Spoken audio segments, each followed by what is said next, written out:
Assalamualaikum. I'm teacher from the Ilm Online Academy, and today is our fourth lecture. In this lecture, we are going to start the second part of your theory paper that we have done in the last previous lecture. ठीक है, हमने जो previous lecture था उसमें जो हमने आपके पास theory का question किया था उसका that is the second part of that paper. Okay. Okay, let me show you the paper and we will start from the question where we were left. Okay, sorry. You can see in the previous lecture we have done up to the question number 5. Now we are going to start from the question number 6. In question number 6, they are saying that figure 6.1 shows a part of path of a ray of light PQ. ठीक है, आपके पास light का एक रे, आपके पास एक part दिखाया गया है travelling into an optical fibre. ठीक है, ऑप्टिकल केबल है आपके पास ऑप्टिकल फाइबर की, उसमें से आपको शो किया गया है. In the A part, they are saying that explain what is meant by the total internal reflection and state the condition under which it occurs. ठीक है, आपने बताना है सबसे पहले कि टोटल इंटरनल रिफ्लेक्शन आपके पास क्या होती है और आपने ये भी बताना है कि वो किन कंडीशंस पर होती है. ठीक है, तो first of all total internal reflection ऐसा फिनोमेना है जिसमें आपके पास एक वेव आती है, किसी सरफेस से स्ट्राइक करती है, इंटरफेयर करती है. ठीक है, एक मीडियम से और दूसरे मीडियम में. ठीक है, एंड नॉट रिफ्रैक्टेड, वो आपके पास रिफ्रैक्ट नहीं होती है बट टोटल लाइट आपके पास रिफ्लेक्ट हो जाती है सेम मीडियम में. So you can write as total internal reflection. Total internal reflection is the phenomena in which wave arriving at the interfere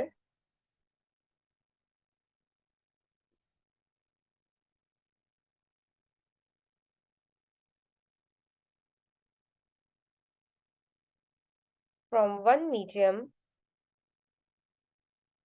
to another. Okay, are not refracted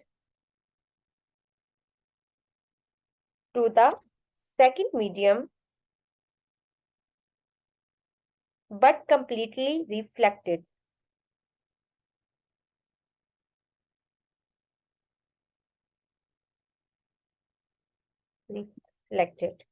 Okay, and further the condition, आपके पास condition क्या है कि condition, जिन conditions के ऊपर आपका जो ये phenomena है टोटल इंटरनल रिफ्लेक्शन का वो आपके पास होता है.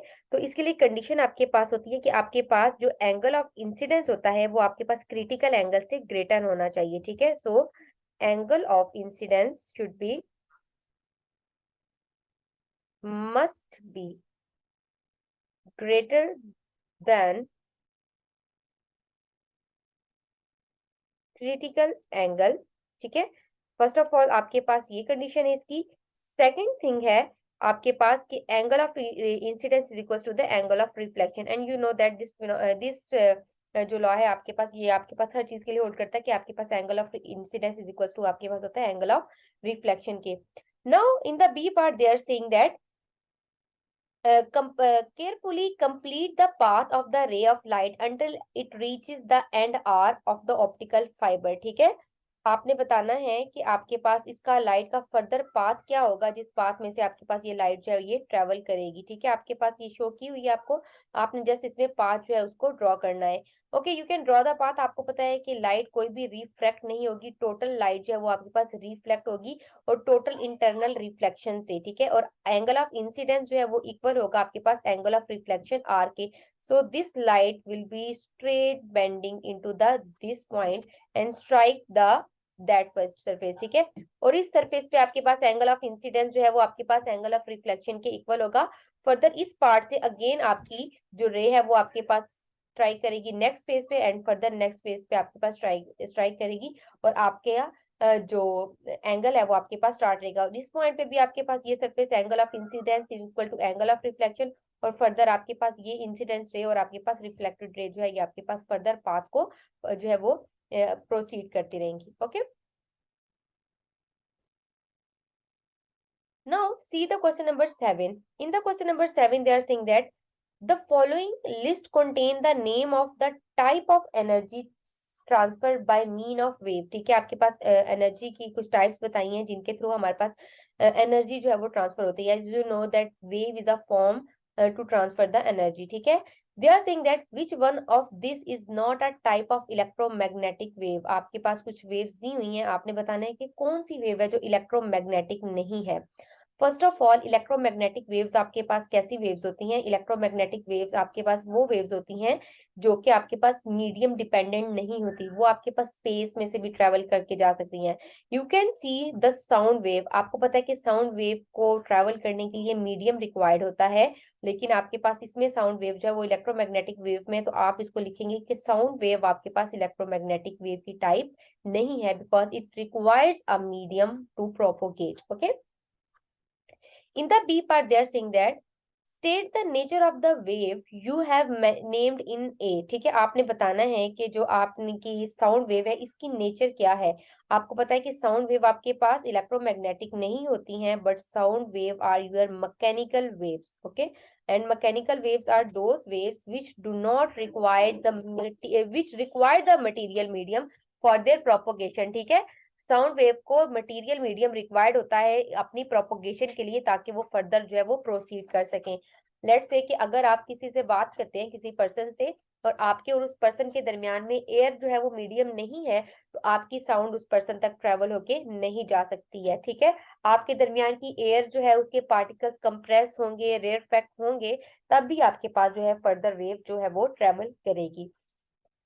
Okay, next is they are saying that the remaining names in the list are all the regions of the electromagnetic spectrum। ठीक है, जितने भी बाकी साउंड वेव के अलावा जितने भी स्पेक्ट्रम है वो आपके पास इलेक्ट्रोमैग्नेटिक स्पेक्ट्रम है, but one region is missing. इन सब में एक रीजन है जो आपके पास मिसिंग है, आपने वो बताना है कि कौन सा मिसिंग है। ओके, आपके पास गैमा रेज भी है, infrared rays, but gamma rays infrared, but you don't have ultraviolet radiation। UV radiation यहाँ पर आपको शो नहीं की गई है, so what will be the missing wave from this? It will be equals to UV radiation। ठीक है, you can say UV radiation or you can proper write it as ultraviolet radiation। Okay, now see the B part। In the B part they are saying that a television station emits the wave with the frequency of 2.5 multiplied with the 10 raised to power 8 hertz। ठीक है, आपके पास television है, उसकी आपको frequency given है। The electromagnetic wave travel at a speed of 3 exponential 8 metre पर second. ठीक है, आपके पास जो इलेक्ट्रोमैग्नेटिक वेव्स हैं वो आपके पास स्पीड ऑफ लाइट से ट्रेवल कर रही हैं। So they are saying that calculate the wavelength of the wave emitted by the television station। आपने वेव लेंथ कैलकुलेट करनी है, तो आप वेव इक्वेशन को सिंपली यूज कर सकते हैं as v is equal to f into lambda. ठीक है, you have to calculate the lambda, that is the wavelength. So just arrange the equation and this will become as v divided with the f। Okay, velocity आपके पास speed, आपको light speed of light given है, that is 3 multiplied with the 10 raise to power 8 metre पर second divided with the frequency, and the frequency is 2.5 multiplied with the exponential 8 hertz। Okay, so meter per second and it is in hertz।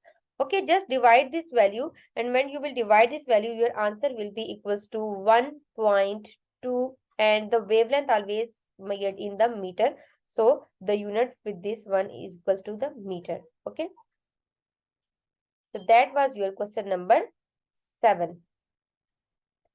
Okay, let's move to the question number 8।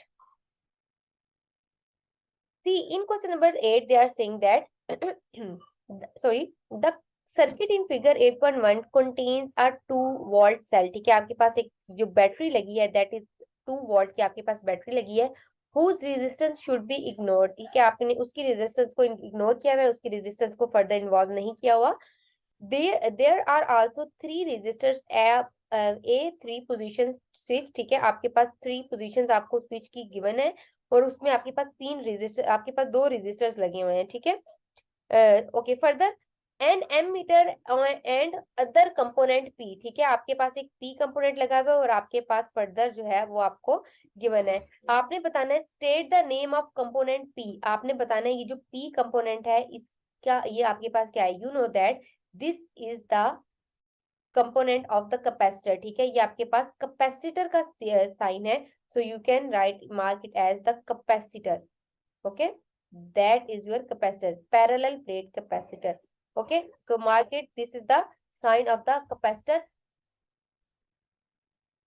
Further see in the B part, in the B part they are saying that reduce the resistance of the circuit when the switch S is, ठीक है, आपने different जो values है resistance की वो बतानी है, ठीक है।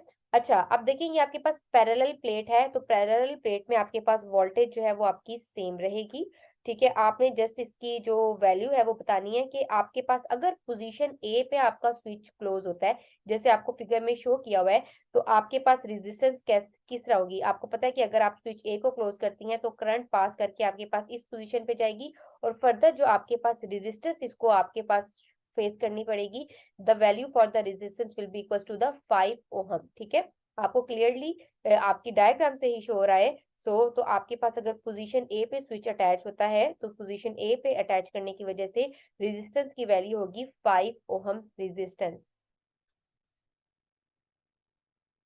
Okay. Next C, they are saying that in B position, अगर आप B पोजीशन पे देखते हैं तो B पोजीशन पे आपने रेजिस्टेंस को कैलकुलेट करना है, okay. Let's see the from the B position, अगर हम B पोजीशन पे देखें तो हमारे पास रेजिस्टेंस क्या होगी, अगर हम इसको B पोजीशन पे कनेक्ट करते हैं तो B पोजीशन पे कनेक्ट करने के बाद हमारे पास वोल्टेज इस पोजीशन से भी पास करेगी और आपके पास करंट इधर से भी पास करेगी, तो दो रेजिस्टेंस है वो दोनों की वजह से कंट्रीब्यूट होगी, तो इट्स मीन हमें इस सर्किट का इक्विवेलेंट रेजिस्टेंस या फिर आपके पास टोटल रेजिस्टेंस को फाइंड आउट करना होगा, that is a parallel plate capacitor. तो सॉरी पैरेलल प्लेट, पैरेलल आपके पास सर्किट है, तो आप इसमें रेजिस्टेंस को, टोटल रेजिस्टेंस को कैसे कैलकुलेट करेंगे, 1/R total will be equals to 1/R1 plus 1/R2, okay. Resistance 1 आपके पास क्या है, that is of 5, so 1 divided with the 5, okay, or you can just take the LCM from this, so it will be equals to R1 into R2, and in the numerator it will become as R1 plus R2, okay, so that is equals to 1 divided with the R. So to calculate the R, just reverse this numerator and denominator's value, it will be equals to R1 R2 divided with the R1 plus R2, okay. So आपके पास जो first resistance है that is आपके पास given है, that is of 5, ठीक है, you can आप फिगर से देख सकते हैं 5 की, और जो सेकंड है that is for the 20, okay. So further सबसे पहले आप 5 को मल्टीप्लाई करेंगे 20 के साथ, ठीक है, तो आपके पास न्यूमरेटर की वैल्यू होगी 100, numerator value is 100, okay, and 20 plus आप करेंगे 5, तो your value will be equal to 25, so 100 will be divided with the 25, ठीक है। 100 को जब आप डिवाइड करेंगे 25 से, so your value for the total resistance will in the B part, जब आपके पास जो स्विच है उसको आपने पोजीशन बी पे लगाया हुआ है, तो उस टाइम आपकी स्विच की उसकी वैल्यू क्या होगी, that will be 4 ohm, it will be equal to 4 ohm, okay. So further in the C part, they are saying that describe and explain what is seen on the ammeter when S is removed to position C, ठीक है। अगर आप इस move to position C, अगर आप जो switch है उसको आप पोजीशन C पे ले जाते हैं, ठीक है, तो आपके पास क्या होगा, अगर आप स्विच S को पोजीशन C पे ले जाएंगे, ठीक है, लेट्स सी कि अगर आपके पास ये जो C है, ठीक है, ये आप स्विच को पोजीशन C पे ले जाएंगे, तो फर्दर आपके पास जो करंट है वो आपके पास किस पोजीशन से पास करेगी, और आपके पास जो है वो किस पार्ट से पास करेगी, आगे आपके पास करंट जो है वो यहाँ पर, और यहाँ पर आपके पास ये देखिए जो आपका कंपोनेंट लगा हुआ है, ठीक है। तो इसके थ्रू अगर आप देखेंगे तो आपके पास जो एम मीटर है उसकी रीडिंग जो है वो आपके पास 0 पे पहुंच जाएगी, ठीक है। क्यों, आगे आपके पास एक पैरेलल प्लेट कैपेसिटर लगा हुआ है, आपके पास कोई भी रीडिंग शो नहीं होगी, और आपका जो कैपेसिटर है वो क्या करता है, आपको पता है कैपेसिटर जो है वो आपके पास डीसी करंट को कंडक्ट नहीं करता, वो आपके पास अल्टरनेटिव करंट को कंडक्ट करता है, तो अल्टरनेटिव करंट की वजह से आपका कैपेसिटर जो है यहाँ पर वर्क जो है वो आपके पास as a current storage work करेगा तो आपके पास कोई भी करंट आपको शो नहीं होगी, ठीक है। अगर आप उसको ले जाएंगे तो आपको क्या होगा, आप यहाँ से लिख सकते हैं कि आपको कोई भी करंट शो नहीं होगी, नो करंट, ठीक है, in the ammeter as you. और हमें ये भी पता है कि क्यों नहीं होगी, बिकॉज जो आपके पास जो है वो पी जो है वो आपका पॉइंट वो ऑलरेडी चार्ज होगा, और आपका जो फर्दर है आपका कैपेसिटर, ठीक है, वो आपका डीसी को अलाउ नहीं करेगा। Okay, do not conduct the DC.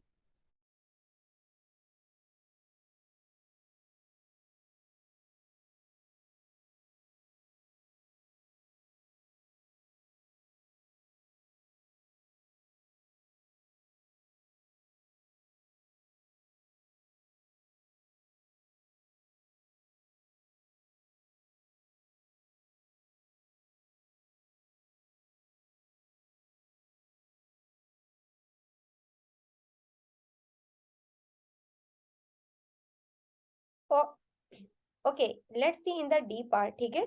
अब हम लोग आपके पास डी पार्ट को फर्दर डिस्कस करेंगे। डी पार्ट में आपके पास है with switch S in position A. जब हमने स्विच एस को पोजीशन ए पे किया था, जब हमारे पास रेजिस्टेंस जो है वो आपके पास 5 ओम की थी, ठीक है। Calculate how long it take for the circuit to transfer 320 joule of electrical energy to other form, ठीक है। आपके पास आपको एनर्जी गिवन है 320 जूल इलेक्ट्रिकल एनर्जी, ठीक है। आपने बताना है कि कितना टाइम लगेगा आपके पास अगर 320 जूल की एनर्जी को ट्रांसफर होने के लिए, ठीक है। आप इसको फर्दर जो आपका टोटल रेजिस्टेंस जो है वो हम लोगों ने फाइंड आउट कर ली थी 4, ठीक है। और आपके पास 320 जूल आपको टोटल पावर भी गिवन है, ठीक है। वोल्टेज आपको यहाँ से प्रोवाइड किए हैं, तो आप क्या कर सकते हैं, यूजफुल एनर्जी आपको पता है कि किसकी इक्वल होती है, that is power multiplied with the time, ठीक है। तो फिर सिंपली आप यहाँ से उसकी पावर की वैल्यू को कैलकुलेट कर सकती हैं। एनर्जी किसकी इक्वल हो जाएगी, energy will be equals divided with the power, ठीक है, इज इक्वल्स टू, या फिर आप सॉरी आप यहाँ पर से अगर इसकी अप्लाई करेंगे वैल्यू को, तो I equals to V is equal to I R, ठीक है। आपके पास वैल्यू होगी V is equals to, you know that, I R, and the total current आपके पास जो पास करेगी, या फिर आप पावर का जो फॉर्मूला है, पावर की फॉर्मूला आप अप्लाई करेंगे, so that will be equal to V square divided with the R. Okay, अच्छा, V स्क्वायर आपके पास क्या है, टोटल वोल्टेज, आपको वोल्टेज जो है वो आपके पास रिक्वायर्ड वोल्टेज आपको गिवन है, आपको फिगर में भी शो किए हुए हैं रिक्वायर्ड वोल्टेज, ठीक है, दैट आर 2 वोल्ट, ठीक है। And the resistance, total resistance अभी हम लोगों ने यहाँ पर से फाइंड आउट आपकी कर लिया, तो आप यहाँ से वैल्यूज को कैलकुलेट कर सकते हैं further। okay, see from here,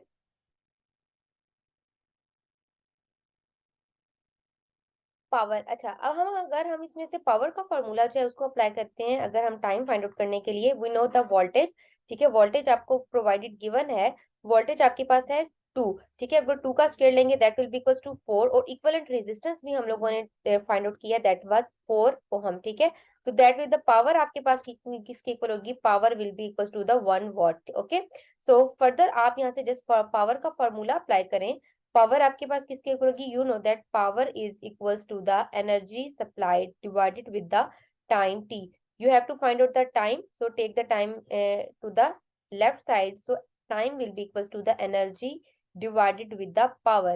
okay, energy आपके पास किसके इक्वल है, energy is 320 joule and divided it with the power, and the power अभी हमने देखिए कि power is 1 watt, so 320 joule। आपके पास अगर आप इसको डिवाइड करेंगे आपके पास टाइम आ जाएगा सेकंड्स में, तो set that will be equal to 320 seconds। from this formula you can calculate the value। okay, and let's move to the next question, question number 9। in question number 9 they are saying that, yes, in figure 9.1a and b are two conductors or on insulating stand, ठीक है। आपके पास insulating stand में से 2 conductor हमारे पास हैं, both a and b were initially uncharged, ठीक है। दोनों को हमने अनचार्ज था, उस पर कोई चार्ज नहीं था। Conductor A is given the positive charge, ठीक है, हमने कंडक्टर ए को पॉजिटिव चार्ज दिया। ऑन फिगर 9.1 फिगर में हमने मार्क करना है the sign of the charge in use at and X, ठीक है, at the Y of the conductor B. आपने कंडक्टर बी के ऊपर फाइंड आउट करना है। आपको पता है कि जो इंड्यूस चार्जेस हैं, जो पॉजिटिव चार्ज है इसके ऊपर, ये आपके पास इस साइड के चार्जेस को, इनमें से जो आपके नेगेटिव चार्जेस हैं उनको लेफ्ट हैंड साइड पे आपके पास अट्रैक्ट कर लेगा, और बाकी जो पॉजिटिव चार्ज हैं वो इन पॉजिटिव चार्जेस की वजह से रिपेल होके वाई साइड पे आपके पास इस तरह चले जाएंगे, और आपके पास चार्जेस की इंडक्शन की ये डायरेक्शन होगी। Okay, now explain how these charges were induce. ठीक है, जब आपके पास ये चार्जेस इंड्यूस कैसे हुए हैं आपने ये बताना है।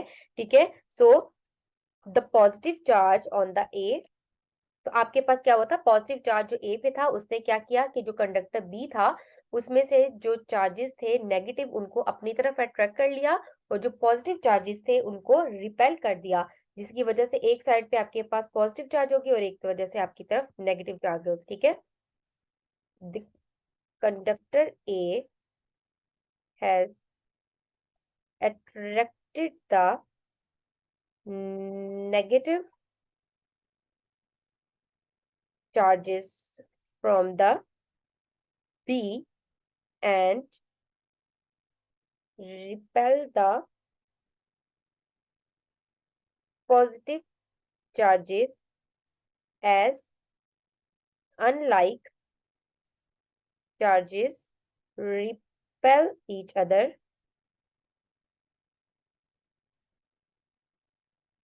Okay,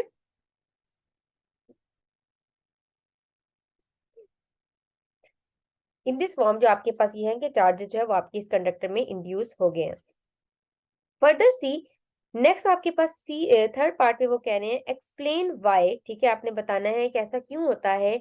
the charges at X and the Y are in equal magnitude. ठीक है, आपके पास वो इक्वल मैग्नीट्यूड में क्यों होते हैं। ठीक है, अच्छा, आपको पता है कि जो स्टार्ट में आपके पास कोई भी नेट चार्ज नहीं था। ठीक है, नेट चार्ज आपके पास बिल्कुल नहीं था, इसका मतलब है आपके पास बॉडी जो है वो न्यूट्रल थी, बिकॉज ऑफ इक्वल पॉजिटिव और नेगेटिव चार्जेस की वजह से। जो चार्जेस आपके पास इंड्यूस हुए हैं वो आपके पास कैसे इंड्यूस हुए हैं, सिर्फ आपके पास जो नेगेटिव चार्जेस हैं वो मूव करके आपके पास पॉजिटिव एंड की तरफ गए हैं, अदरवाइज और इसमें कोई फिनोमेना नहीं हुआ।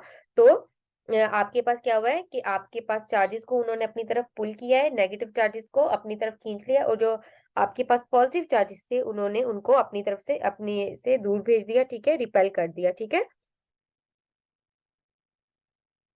और आपके पास जो बी है उसके ऊपर कोई भी नेट चार्ज नहीं था।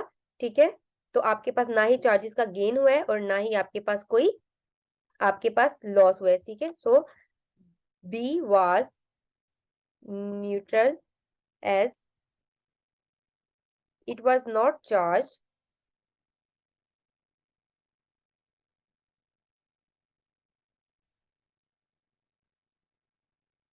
so equal amount of positive and negative charges were there, and A has attracted the negative charge, okay, and as a hole जो है वो आपके पास वो न्यूट्रल ही था, उसके ऊपर एज अ होल और कोई चार्ज नहीं था। फर्दर अब आपके पास नेक्स्ट क्वेश्चन वो कह रहे हैं B is now connected to the earth by a length of wire. अब आपने उन्होंने क्या किया कि बी को एक वायर के थ्रू, एक लेंथ के थ्रू आपके पास अर्थ से कनेक्ट कर दिया, and you know that our earth is a very good conductor. आपके पास अर्थ जो है वो बहुत अच्छा कंडक्टर जो है उसकी तरह के वर्क करती है। Explain what happens if anything to the charges at X. क्या एक्स के ऊपर जो चार्जेस हैं उनके ऊपर भी कुछ होगा? नो, आपके पास जो एक्स पे चार्जेस है वो एक्स जो आपका है, ठीक है, उसके ऊपर कुछ नहीं होगा। क्यों? बिकॉज एक्स चार्जेस जो हैं वो आपके पास आपके जो दूसरा कंडक्टर ए है उसने अट्रैक्ट अपनी तरफ पुल किए हुए हैं। ठीक है, सो नथिंग, आपके पास नथिंग, अब नथिंग इंप्लाइज तो आपके पास उसके साथ कुछ नहीं होगा। Yes, the charges at Y, ठीक है, आपके sorry the charges at X, जो आपके पास एक्स है उसके ऊपर आपके पास कोई चार्जेस एट वाई, जो आपके पास वाई के ऊपर चार्जेस है पॉजिटिव चार्जेस, ठीक है, वो आपके पास क्या होगा, वो आपके पास आपकी अर्थ के थ्रू जो है वो आपके पास क्या हो जाएंगे, अर्थेंड हो जाएंगे, और आपका अर्थ जो है वो उनके साथ कंडक्ट कर लेगी, और आपके पास वाई चार्जेस जो है उनके ऊपर हो जाएगा, वो आपके पास कैंसिल आउट होंगे, वो न्यूट्रलाइज्ड होंगे। ठीक है, और वो किसके थ्रू होंगे, आपके पास अर्थ के नेगेटिव चार्जेस की वजह से, ठीक है। Yes, they will be neutralised bye electrons from the earth. Okay, आपके पास जो इलेक्ट्रॉन्स हैं अर्थ में, वो उनको कंडक्ट कर लेंगे और आपके पास अर्थ है। हमारे पास जो अर्थिंग की जाती है वो आपके पास इसी वजह से की जाती है, क्योंकि जो एक्सेस चार्ज होता है, ठीक है, जो किसी के साथ बॉन्डेड नहीं होता, वो आपके पास इलेक्ट्रॉन्स है वो अपनी तरफ पुल कर लेते हैं। Now you can see the question number 10, they are saying that emission from a radioactive source passes through a hole in a lead screen and into a magnetic field। ठीक है, आपके पास एक रेडियोएक्टिव सोर्स है, ठीक है, उसमें से आपके पास उसमें से कुछ इलेक्ट्रॉन्स यहाँ पे पास कर रहे हैं, ठीक है, into a lead screen into a magnetic field. आगे पास ये जो एक्स एरो में शो की है, that is the magnetic field. और आपके पास जो मैग्नेटिक फील्ड है ये आपके पास इनटू द पेपर है, ठीक है। आपको ये जो एरो हेड होता है इसके थ्रू हम मैग्नेटिक फील्ड को लेते हैं। अगर आपको पॉइंट शो हो रहा है तो इट्स मीन आपके पास मैग्नेटिक फील्ड जो है वो आउट ऑफ द पेज है, और अगर आपके पास आपको ऐसे क्रॉस शो हो रहा है, that's mean that is the invert into the page, या फिर आपके पास इनवर्ट जो है वो पेज में है। So radiation detector are place at A B and C. आपके पास ए बी सी पॉइंट पे आपके पास रेडिएशन डिटेक्टर्स जो है उनको लगाया है। They give the following readings. आपको फॉलोइंग रीडिंग्स ही है, 32 काउंट्स इन पर मिनट्स, आपके पास बी पे 543 काउंट, सी पे भी आपको, और आपके पास डिफरेंट, ठीक है। The radioactive source is then completely remove and the readings become. जब आपके पास रेडियोएक्टिव सोर्स जो है वो आपको जो लगाया था, जो इलेक्ट्रॉन्स को या किसी चीज को एमिट कर रहा था, उसको जब रिमूव किया गया है तो फिर आपको रीडिंग जो है वो आपको शो की गई है। तो उसमें से आपको बताया उन्होंने, explain why there are still count being recorded at A M B. जब हमने आपके पास उस जो आपका सोर्स था जो कि रेडियोएक्टिव सोर्स था, उसको जब उठा लिए तो उसमें से आपको तब भी क्यों काउंट शो हो रहे हैं। हालांकि हमने तो आपके पास जो डिटेक्टर था, जो आपके पास जो रेडिएटर था, उसको उठा लिया है। when the radioactive source has been removed and give the reason for them being slightly different। ठीक है, और आपने बताना है कि वो सिर्फ स्लाइटली आपके पास उनमें डिफरेंस क्यों आया है, ठीक है। सो इसका जो आपके पास एक्सप्लेनेशन है उसके अकॉर्डिंग आप देखें, इसमें जो हमारे पास यूज होगा that will be the idea for the background radiation. ठीक है, जो आपके पास आइडिया ऑफ बैकग्राउंड जो जिसको हम कहते हैं रैंडम, ठीक है, जो कि आपके पास डिफरेंट टाइम पे होगी, ठीक है। सो इन दिस आप क्या यूज करेंगे, आप यूज करेंगे idea of background radiation random at random time, ठीक है। So idea of background radiation that is random at different time, ठीक है। जो आपके पास बैकग्राउंड रेडिएशन का फिनोमेना है, इसकी वजह से आपके पास क्या होगा, आपको डिफरेंट टाइम पे रेडिएशन जो है वो बाद में भी शो होती रहेंगी। Okay, next C from this they are saying that from the data given deduce the type of emission being detected. ठीक है, जो आपके पास एमिशन हुई है वो किस टाइप की हुई है if any at A at B at C when the radiation source is present. ठीक है, जब आपके पास रेडिएशन सोर्स प्रेजेंट था तो आपके पास क्या क्या फिनोमेना जो है वो है, आपने उसमें से डिटेक्ट, जो आपने डिटेक्ट किया है, जो अपने डाटा से आपने जो गिवन डाटा है आपने उससे बताना है, ठीक है। सॉरी। आपके पास ए में देखें, आपके पास डाटा जो है वो बिल्कुल सेम है, तो इट्स मीन आपके पास इसमें कोई चेंजिंग नहीं आई। So background radiation does not change, ठीक है, क्योंकि इसमें तो आपके पास कोई चेंज नहीं आया, ये हमें डाटा से क्लियर हो रहा है, ठीक है। बी में आप देखें, you can see from the B, B में आपके पास पहले काउंट्स कितनी थी, बी में आपके पास पहले काउंट थी 543 एंड आफ्टर दैट आपके पास 5 काउंट्स है 30 काउंट्स पर मिनट, ठीक है। तो इससे आपके पास क्या आपको मिला है, ठीक है, इसका मतलब है कि आपकी जो रेज हैं वो आपके पास अनडिफ्लेक्टेड, ठीक है, अनडिफ्लेक्टेड मतलब वो आपके पास डिफ्लेक्ट नहीं हुई, ठीक है, बाय मैग्नेटिक रेडिएशन। जो भी आपके पास मैग्नेटिक फील्ड से उससे आपके पास जो गैमा रेडिएशन थी, ठीक है, वो आपके पास क्या हुई है, वो आपके पास अनडिफ्लेक्टेड है थी, ठीक है, वो आपके पास उससे डिफ्लेक्ट नहीं होती हुई। So gamma radiation undeflected from magnetic field. Okay, now C point पे आप देखेंगे कि सी पॉइंट पे हमारे पास क्या चेंजिंग आई है, उसके अकॉर्डिंग पहले हम डाटा देखते हैं। Okay, in the C point they are saying that 396 और आफ्टर दैट 31 काउंट्स। ठीक है, तो आपके पास इसमें अगर आप देखें सो इसमें भी आपके पास क्या होगा कि आपके पास डिफ्लेक्शन बहुत ज्यादा हुई है। ठीक है, जो आपके पास बीटा रेडिएशन है। ठीक है, और आपके पास जो डिफ्लेक्शन है, या फिर आप कह सकते हैं कि नेगेटिव होने की वजह से डिफ्लेक्शन जो है वो आपके पास लेफ्ट हैंड रूल के अकॉर्डिंग जो है वो बहुत ज्यादा इंक्रीज हुई है। आप इसमें यहाँ पर इसकी ये रीजन दे सकते हैं। और आपके पास डिटेक्टर आपके पास डिटेक्ट नहीं हुई है। आपके पास फर्स्ट पे आपके पास जो डिटेक्शन ही है वो आपके पास हुई है अल्फा उसकी, और फिर उसके बाद सेकंड पे आपके पास हुई है गैमा, और थर्ड पे जो आपके पास है वो आपके पास है beta radiation. So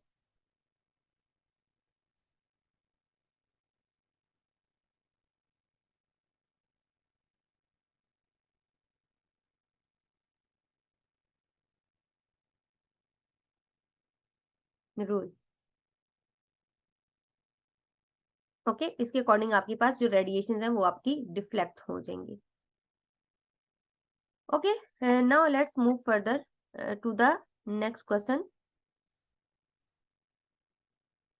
Yes, in the next question you can see that they are saying that when no circuit is connected to the input of the cathode ray oscilloscope, आपको cathode ray oscilloscope जो है वो दिखाया हुआ है।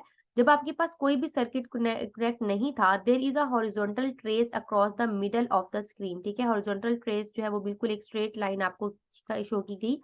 Figure 11.1 shows 3 circuits, आपके पास 3 circuits है connected to the CRO on the grid alongside each circuit draw the trace that might be seen on the screen of the CRO. आपने बताना है कि सीआरओ पे आपके पास क्या जो है वो आपके पास एसी सप्लाई या बैटरी से आपको होगा। ठीक है, ओके अच्छा, आपके पास जो सेंटर लाइन है, ठीक है, इससे आपके पास फर्स्ट पे क्या होगा कि आपके पास बैटरी की वजह से आपको अपवर्ड और जो है डाउनवर्ड आपको फोर्स के जो है जस्ट लाइक वो शो होंगे, लाइक दिस स्क्वायर वेव में। ओके, लाइक दिस,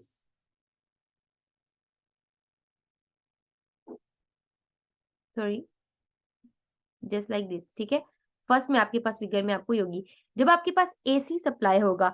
ठीक है, अल्टरनेटिंग प्रेस। ठीक है, एसी आपको क्या कहते हैं, आपको अल्टरनेटिंग वोल्टेज देता है। ठीक है, आपके पास अपवर्ड एंड डाउनवर्ड आपको दोनों वैल्यूज जो है वो आपको गिवन होती हैं। ठीक है, सो इसमें भी आपके पास कैसे होगी, आपको एसी सप्लाई जो है वो प्रोवाइड की जाएगी फ्रॉम द सीआरओ। ठीक है, अल्टरनेटिंग, आपको पता है एसी में आपके पास क्या होता है, डायरेक्ट सप्लाई नहीं होती है। डायरेक्ट सप्लाई में सिर्फ आपके पास एक आपका साइकिल होता है, और एसी सप्लाई में आपके पास दोनों साइकिल्स होते हैं। ठीक है, नेक्स्ट आपके पास आ जाएगा, okay, next sorry, next supply है, नेक्स्ट भी आपके पास जो है वो एसी सप्लाई है, बट नेक्स्ट सप्लाई में आप देखें अपवर्ड सप्लाई में आपके पास डायोड नहीं लगा था, डाउनवर्ड सप्लाई में आपके पास जो है वो डायोड लगा हुआ है। तो डायोड आपके पास क्या देगा, आपको पता है डायोड आपके पास एक यूनि डायरेक्शनल डिवाइस है। ठीक है, तो इसकी वजह से आपको क्या होगा, ठीक है, या आपको या फिर अपवर्ड जो है या मिलेगी सिर्फ, या फिर आपको डाउनवर्ड जो है वो मिलेगी। ठीक है, या फिर आपको सिर्फ क्रस्ट मिलेंगे या ट्रफ मिलेंगे। ठीक है, तो अगर आपके पास एक साइकिल आएगा देन फर्दर साइकिल आपका कैंसिल, नेक्स्ट आपके पास साइकिल आएगा, नेक्स्ट साइकिल आपका कैंसिल हो जाएगा, देन नेक्स्ट आपके पास साइकिल आएगा, और आपके पास फर्दर इसी तरीके से आपके साइकिल जो है वो प्रोसीड करते रहेंगे। ठीक है, या फिर आपको सिर्फ क्रस्ट शो होंगे या फिर आपको ट्रफ शो होंगे, बिकॉज आपके पास डायोड जो है वो आपके पास करंट को सिर्फ एक ही पाथ में आपके पास ट्रेवल करवाएगा। ओके, सो यहाँ हमारा जो आपका सेकंड फर्स्ट पेपर है थ्योरी का एक्सटेंडेड का, वो भी हमारा वाइंड अप हो गया। ठीक है, इंशाल्लाह नेक्स्ट जो है वो हम लोग आपका बाकी पेपर जो है वो उनको हम लोग शुरू करेंगे। ओके, अल्लाह हाफिज।